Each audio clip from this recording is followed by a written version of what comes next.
Olá, está no ar mais um programa Brasília Notícias.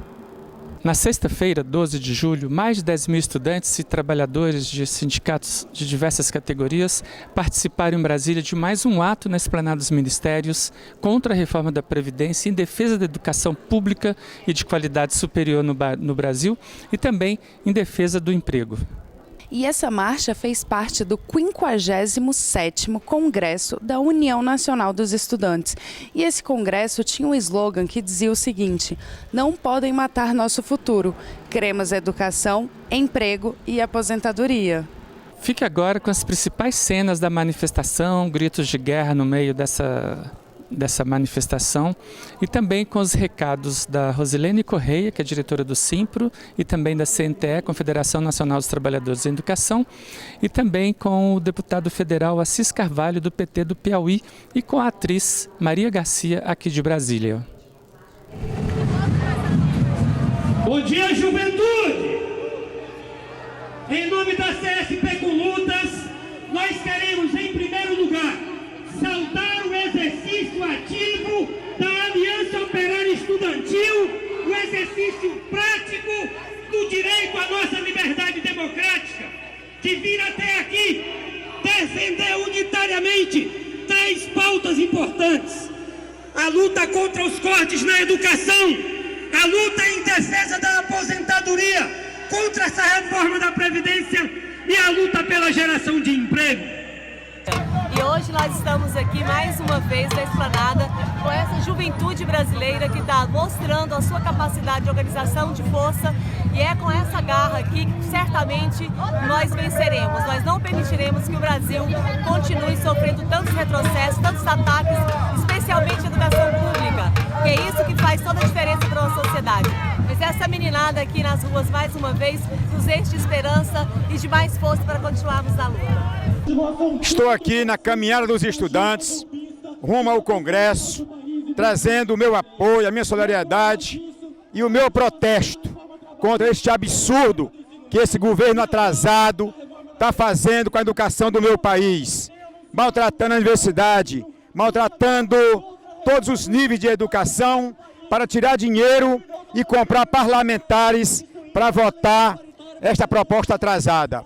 Por isso estamos aqui, no meio dos estudantes, levando o nosso apoio, a nossa solidariedade e a nossa discórdia com esse projeto imoral que é a reforma da Previdência.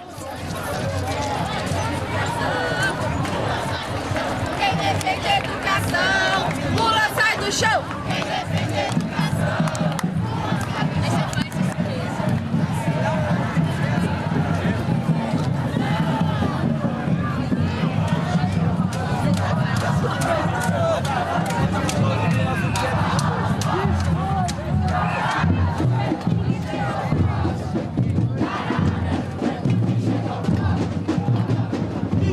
Eu sou Maria Garcia e hoje nós estamos aqui em Brasília, na Esplanada dos Ministérios.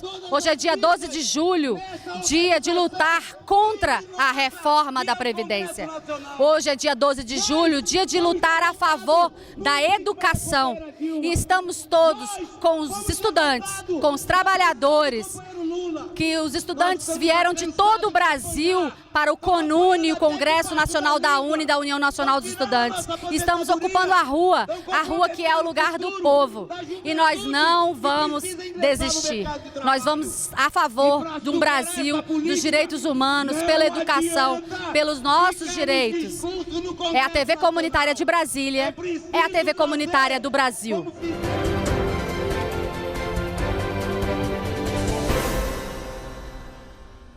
Atenção! No dia 13 de agosto vai ter manifestação dos educadores. Essa manifestação está programada para acontecer em todos os municípios, em todos os estados e no Distrito Federal. Ela é contra a reforma da Previdência e a favor de uma educação pública de qualidade.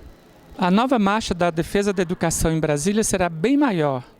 Veja o que diz Rosilene Correia, diretora da Confederação Nacional dos Trabalhadores em Educação. Olha, não resta a menor dúvida de que a educação é a área que está sendo mais atacada nesse país com esse projeto que tomou posse no dia 1º de janeiro. Então, é claro que isso já é uma sequência, nós estamos sofrendo com isso, o Michel Temer já foi o início disso, mas agora isso se aprofunda. Então, nós temos ataques de toda a natureza e tendo uma tentativa também de atingir a estrutura sindical, que é exatamente quem consegue manter essa resistência e organizar a classe trabalhadora. E agora nós temos, sim, aí uma tarefa pela frente mais organizada do que nunca, que é rumo ao 13 de agosto, que a CNTE deliberou por uma jornada de educação. Então, todos os estados, municípios, cada município desse país deve estar mobilizando não só a sua base de trabalhadores de educação, mas toda a comunidade. Nós precisamos mostrar para a sociedade, não é nem um convencimento, né, mas é esclarecer para a sociedade que o que estão fazendo não é um prejuízo aos trabalhadores de educação, mas é um prejuízo à população, à nação brasileira. Os nossos meninos e meninas, que no futuro, que está sendo tirado deles um direito, que é da educação pública, de qualidade, laica, plural, é essa educação que nós defendemos. E aí os ataques, eles estão vindo fortemente desde a educação básica, a educação infantil, a não construção de creches, à educação superior. Então hoje é literalmente um ataque brutal à educação pública do Brasil, com uma tentativa clara de privatização, de mercantilização da educação. É isso que está em jogo, a educação virando mercadoria. É empresários, inclusive não só do Brasil, com o intuito de ganhar dinheiro.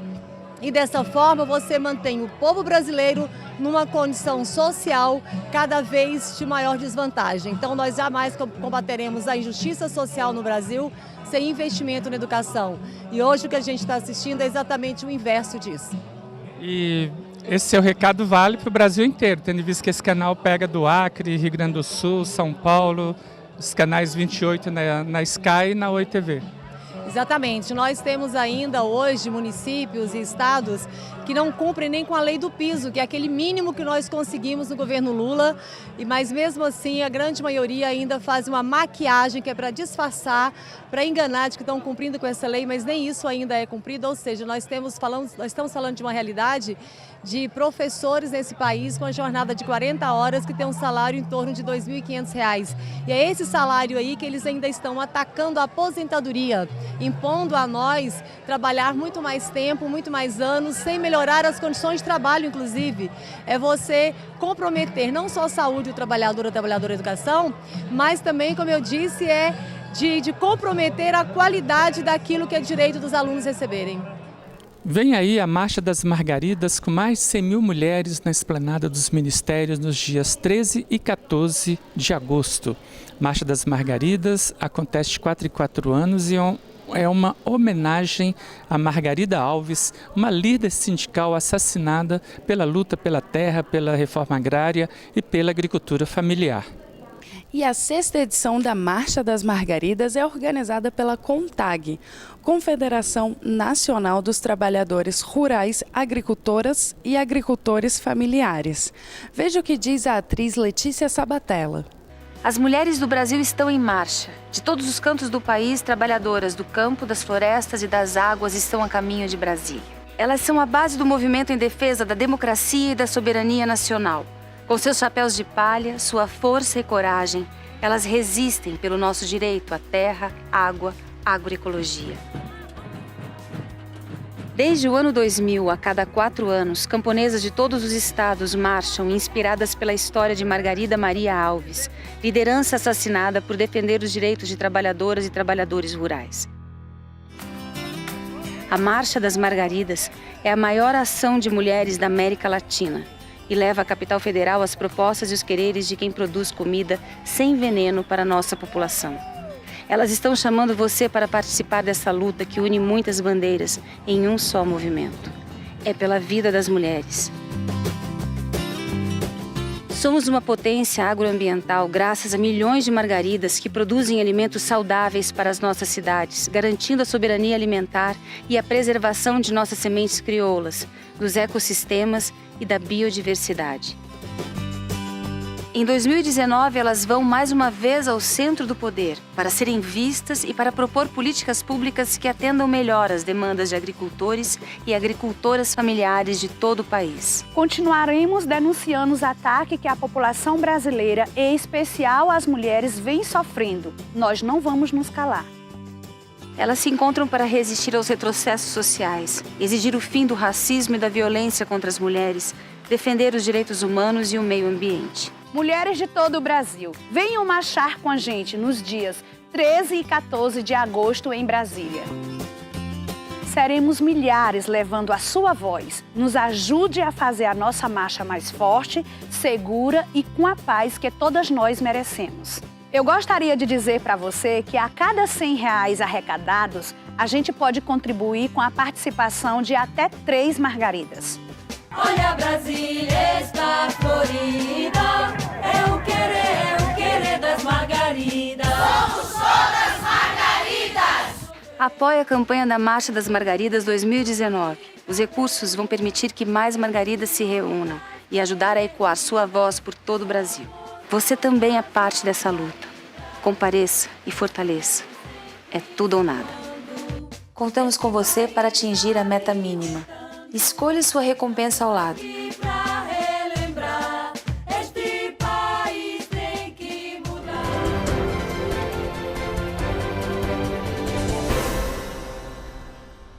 Este bloco é dedicado à Frente Parlamentar Mista de Defesa dos Bancos Públicos. A Frente Parlamentar Mista em Defesa dos Bancos Públicos voltou a se reunir para traçar estratégias pela manutenção do Banco do Brasil, da Caixa, do BNDES, do Banco do Nordeste e Banco da Amazônia como bancos públicos. O banco privado foi feito para dar lucro, mas os bancos públicos no Brasil é que são responsáveis por 98% dos investimentos sociais no país e também por receber dentro de suas agências o povo pobre brasileiro, o povo que mais precisa de banco. Nós estamos passando um momento bastante delicado e o que mais tem incomodado, de certa forma, não é nem a maldade deles, mas o nosso silêncio. Eu penso que nós estamos parados demais para o tamanho da agressão. Parece que nós estamos sentindo impotentes diante da truculência, das atrocidades que estão acontecendo. Porque é de uma violência sem precedentes, em todas as áreas ao mesmo tempo. Aqui nós estamos discutindo a questão do banco público.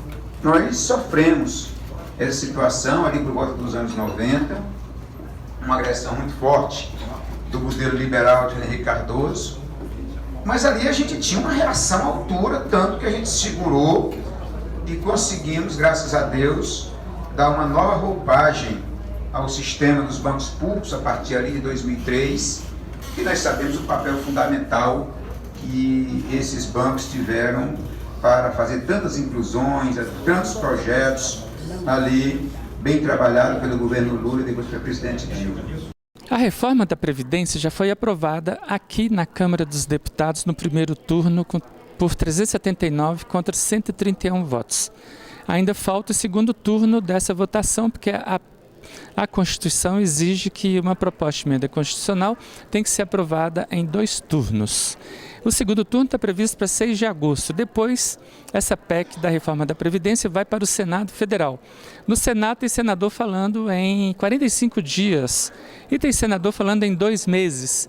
E lá também tem gente falando em uma PEC paralela, mais a PEC daqui. Quer dizer, que mistura é essa? Ninguém sabe o que vai acontecer. Mas nós aqui do Brasília Notícias vamos estar acompanhando e passando para você todas essas informações. Porém, o importante é saber que a reforma da Previdência continua como norma dentro da Constituição. Não inclui estados e municípios. Mantém o benefício de prestação continuada, BPC. Aprovou que professoras se aposentam com 52 anos e professores com 55. Retiraram os militares de regras duras para se aposentar. A reforma da Previdência aprovada aqui na Câmara dos Deputados ferra com as viúvas e viúvos, que vão receber menos do que o salário mínimo. Isso é um absurdo. Talvez isso possa ser mudado lá no Senado Federal, talvez não. Ferra também com a maioria dos homens que tem que trabalhar 40 anos mais 65 de idade para se aposentar com salário integral. As mulheres vão ter que trabalhar 35 anos e ter idade de 62 anos para se aposentar com salário integral. Foi reduzido a 5 anos porque o governo queria 40 e 40 iguais homem e mulher. E também tem que ficar de olho no que pode acontecer no Senado para não piorar essa reforma da Previdência. Todo santo dia, a televisão, os jornais e as grandes mídias falam que se o Brasil não fizer a reforma da Previdência, o país vai quebrar. Porém, a líder da Auditoria Cidadã, Maria Lúcia Fatorelli, fala que essa história é uma grande mentira. Vamos conferir o vídeo dela em 4 minutos.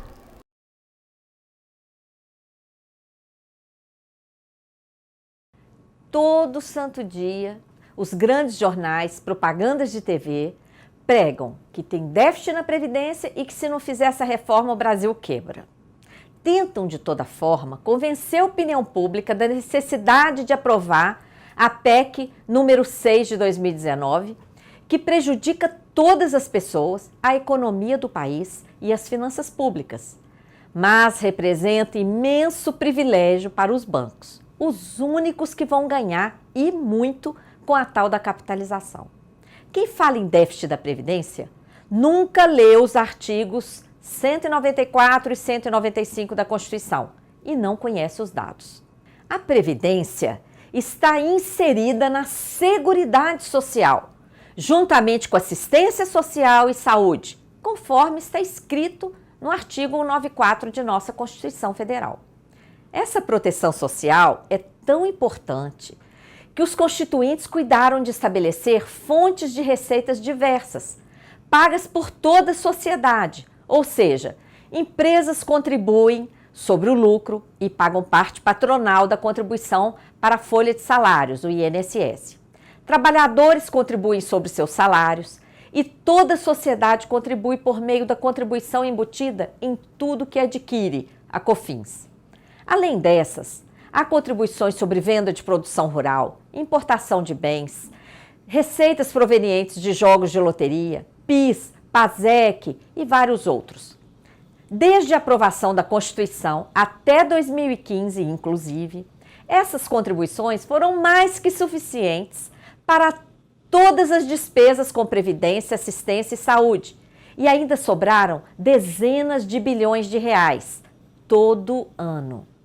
Essa sobra, muito superior a 1 trilhão, foi desviada para os sigilosos gastos financeiros com o sistema da dívida, que consomem cerca de metade do orçamento federal anual.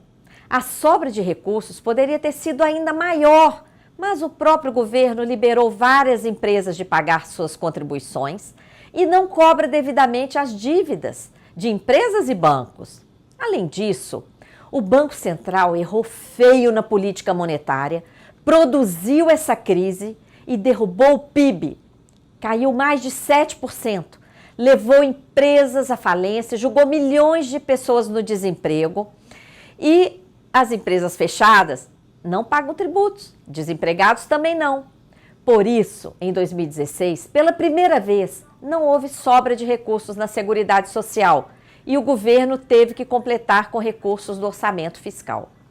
Mas nem assim há que falar em déficit, porque a participação governamental está prevista lá no artigo 195 da Constituição. Em países mais justos, como Dinamarca, Noruega, entre outros, a participação governamental chega a 75% e ninguém chama isso de déficit, é investimento social. Analisando os maiores gastos governamentais, verificamos que o maior de todos é o gasto com a chamada dívida pública, que nunca passou por uma auditoria integral. O gráfico mostra também que não há nada de anormal nos gastos com os servidores públicos, representados aqui nessa rampa suave. A rampa dos gastos com a Previdência está um pouco mais íngreme, porque muita gente correu para se aposentar por causa da ameaça do corte de direitos das constantes propostas de reforma. Portanto, o rombo das contas públicas não está na Previdência. Acorde! Não acredite em propaganda falsa. Pressione deputados e deputadas para rejeitar a PEC 6 de 2019. A União Nacional dos Estudantes realizou uma plenária no Teatro Arena, na Universidade de Brasília, chamada Lula Livre. João Pedro Stedley esteve por lá e deixou seu recado no comando para mais de 500 alunos que estavam lá presentes. E eu vou mostrar aí para você com exclusividade essa fala do João Pedro Stedley, que é um líder nacional do Movimento dos Trabalhadores Rurais Sem Terra, o MST.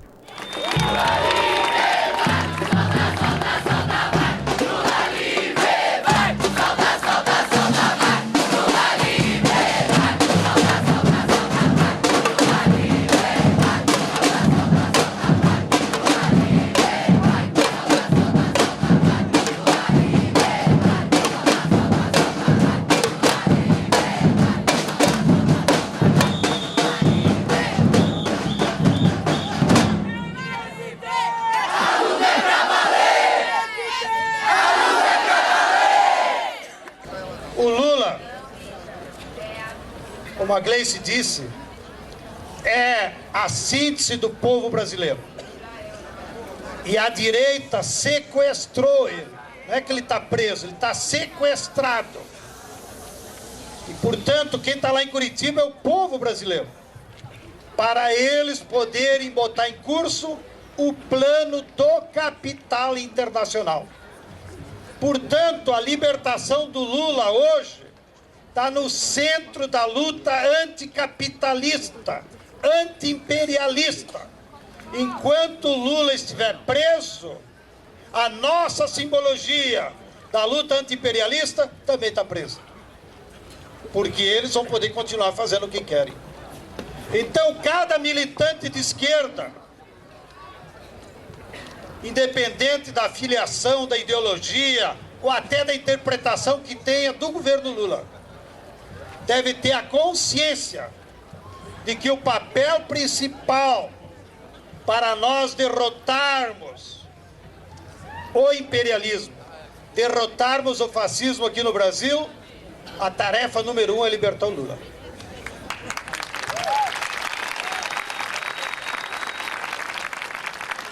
Mas, para libertar o Lula, nós temos que ir mais além do que esses atos de vanguarda que temos feito. Por ora, temos chegado na militância.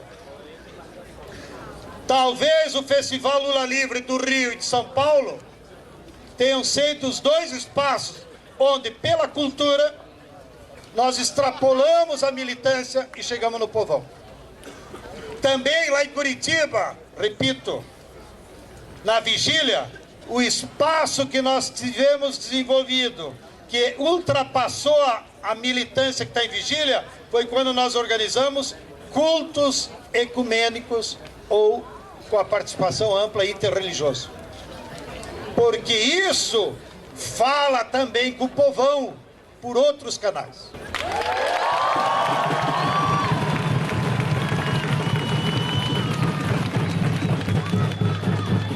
Para terminar, já que vocês estão tão atenciosos e eu não combinei nada com eles, eu quero convidá-los e pedir para os fotógrafos pular para o lado de cá. Os fotógrafos venham para o lado de cá. E nós temos que assinar aqui um compromisso da juventude brasileira com o Lula. Então eu vou pedir que todo mundo levante o punho erguido e repitam comigo um compromisso para o Lula.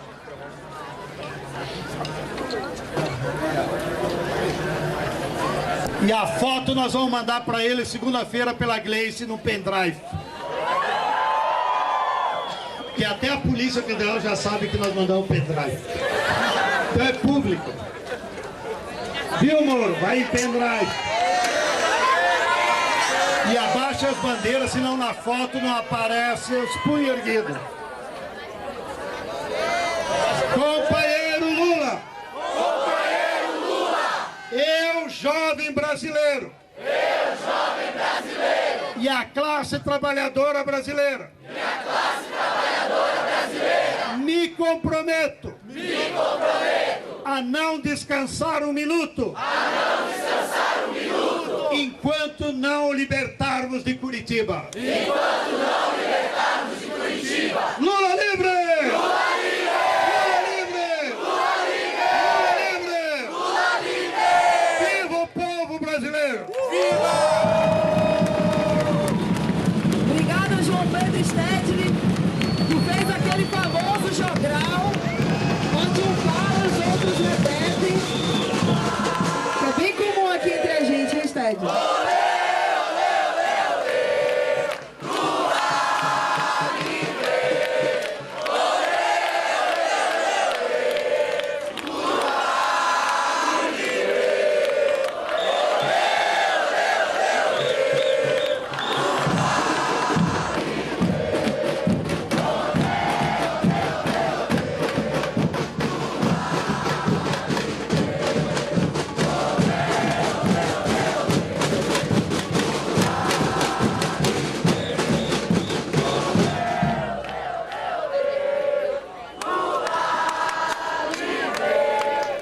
Chega ao final mais um Brasília Notícias. Continue aqui nessa TV, nesse canal, e muito obrigado pela sua audiência.